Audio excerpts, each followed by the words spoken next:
¿Cómo podemos entender este fenómeno inflacionario global que está impactando al mundo? El problema de la inflación comienza en realidad con la pandemia. Se comienza un levantamiento gradual de la cuarentena, se comienza a reactivar la demanda. Pero falta mucho, todavía dependemos en gran medida de combustibles fósiles para la producción de energía. Y es que los dominicanos muchas veces se le han vendido esas soluciones mágicas que Punta Catalina va a resolver el problema de los precios de la electricidad porque el carbón es más barato.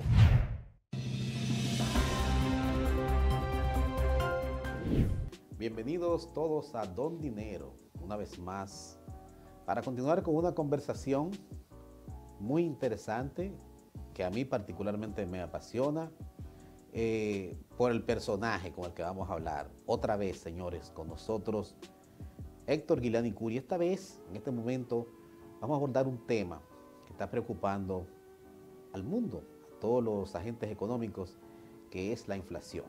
La inflación que planea como un fantasma global en todo el mundo y que ha trastocado la economía y que representa grandes riesgos, amenazas y que también impone cambios de estrategia, inclusive del manejo de la política económica. Guiliani, bienvenido una vez más. Muchas gracias por la invitación para discutir estos temas de actualidad y que afectan nuestro diario vivir. Sí, la inflación es un tópico que está forma parte de la agenda editorial de los grandes medios todos los días están los titulares, pero más que estar en titulares es una preocupación real.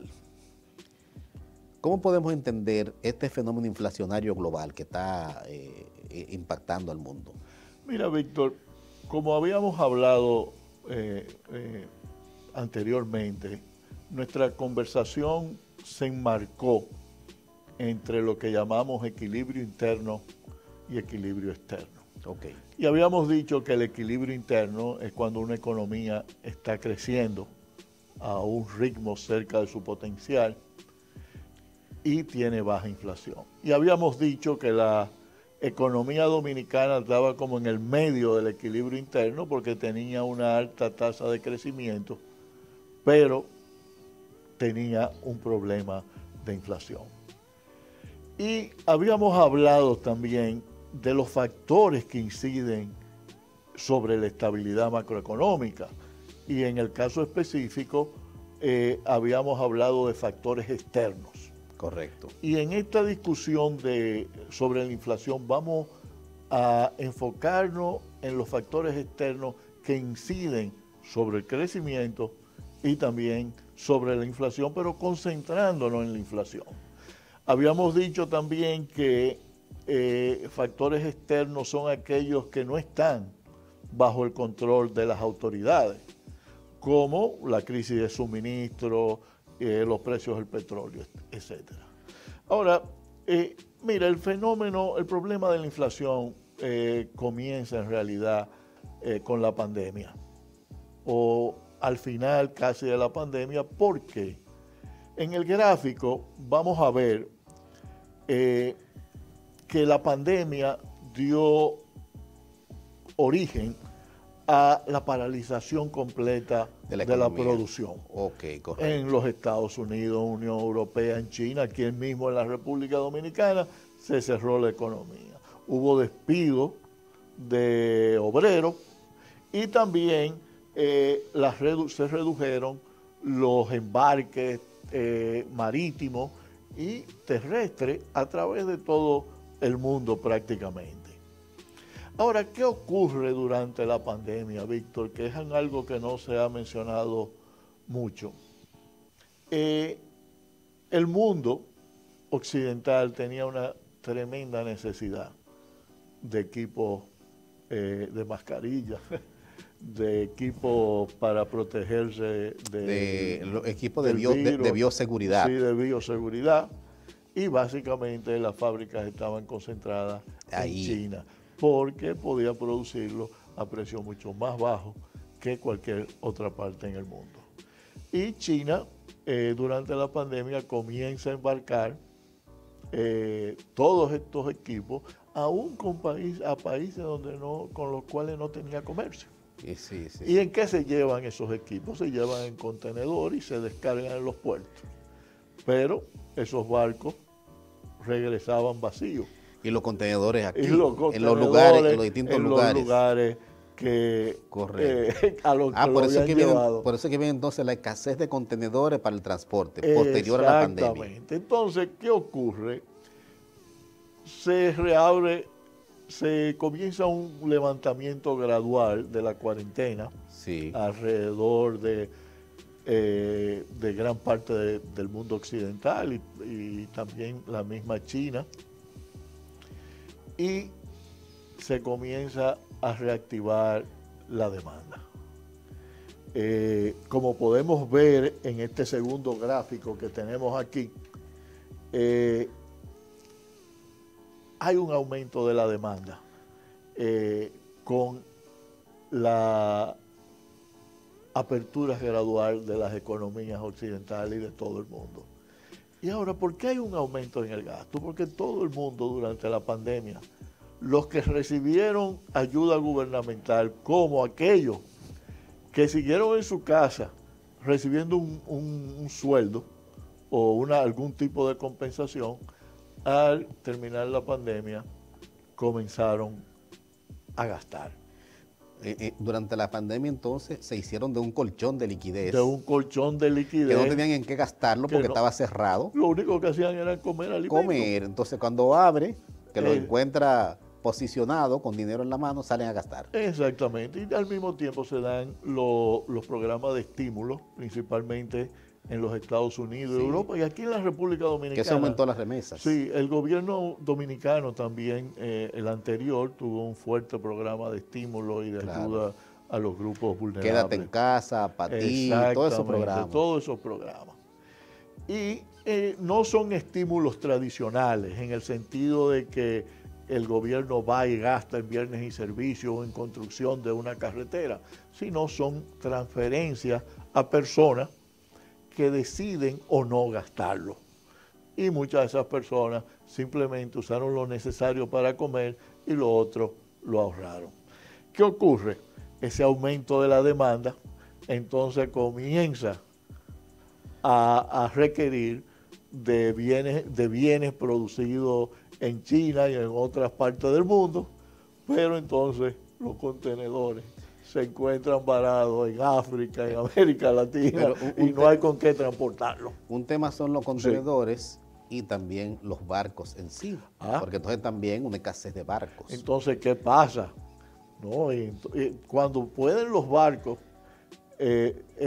cargarlos y volver a Occidente, entonces hay un congestionamiento en los puertos. Un tapón. Un tapón a los dominicanos que sea equivalente a lo que ocurrió en el canal de Suez cuando se varó ese barco japonés que impedía que otros barcos cruzaran el canal. Increíble. Entonces, evidentemente siguen las presiones sobre la cadena de suministro. Y eso comienzan a sentirse presiones sobre principalmente bienes duraderos, porque la demanda no se va tanto a servicios. En los Estados Unidos, Europa, los restaurantes y todas esas cosas siguen como medio cerrados porque la gente no quiere ir. La confianza todavía. Para que no se le vaya a pegar el COVID. Es correcto. ¿Y qué es lo que pide la gente? La gente pide bienes durables, bienes sillas, comienzan también a arreglar sus casas. Por ejemplo, aquí en la República Dominicana hubo un boom de construcción.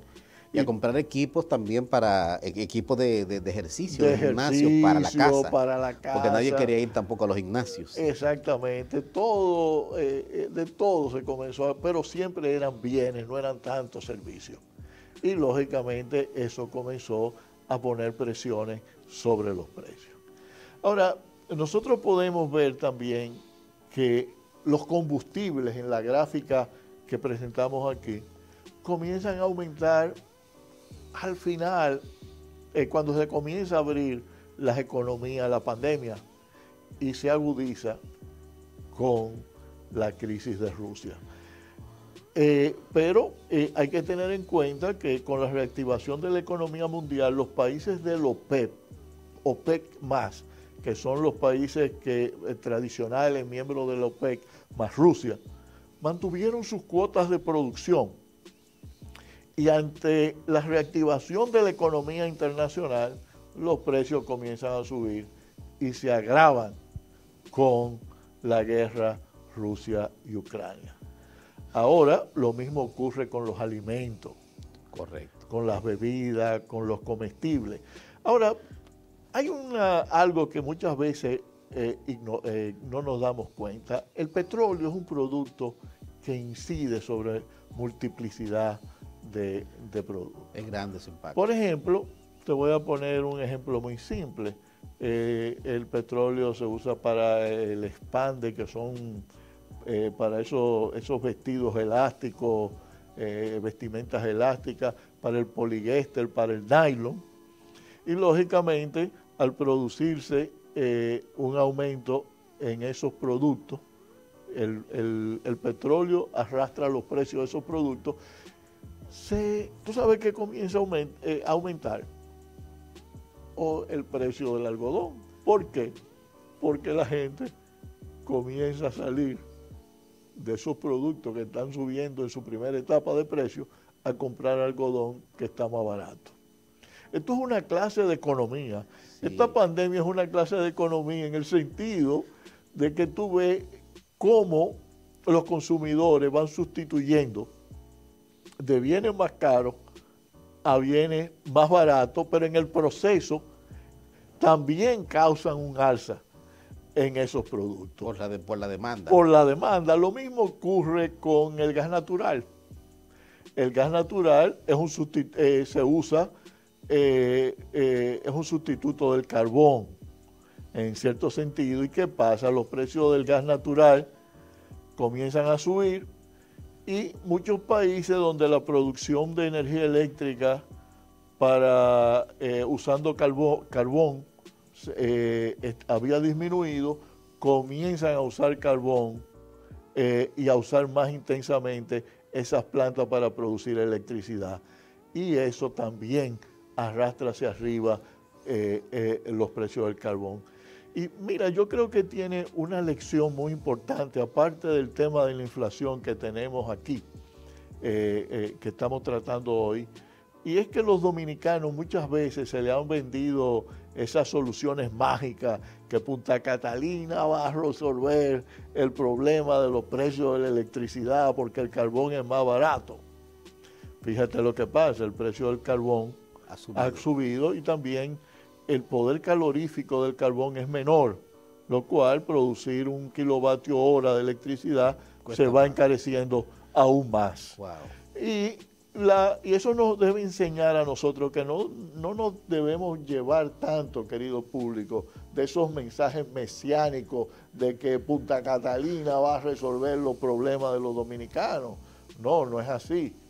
Debemos esforzarnos, por ejemplo, en tener una matriz energética diversificada con todos los combustibles para que cuando uno sube, otros bajan y así sucesivamente. De hecho, la matriz de la República Dominicana ha estado cambiando de manera, digamos que importante, pero falta mucho. Todavía dependemos en gran medida de combustibles fósiles para la producción de energía. Exactamente. Y otro aspecto también que ha afectado mucho es la producción de maíz. El maíz, por ejemplo, se usa para el etanol y ¿cuál es el otro? Hay de esos se usan también otros productos para combustible, ese tipo de combustible, y lógicamente con el aumento de los precios de los combustibles, el etanol se hace rentable y esos productos que se usan para la producción de etanol comienzan a encarecerse. Y lógicamente ese es el aspecto externo de la inflación que nos afecta hoy en día.